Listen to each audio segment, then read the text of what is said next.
या श्रीस्वयं सुकृतिनां भवनेष्वलक्ष्मी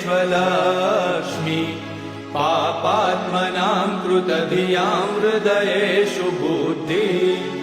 श्रद्धा सतां कुलजनप्रभवस्य लज्जा तां त्वां नताः स्म परिपालय देवि विश्वम्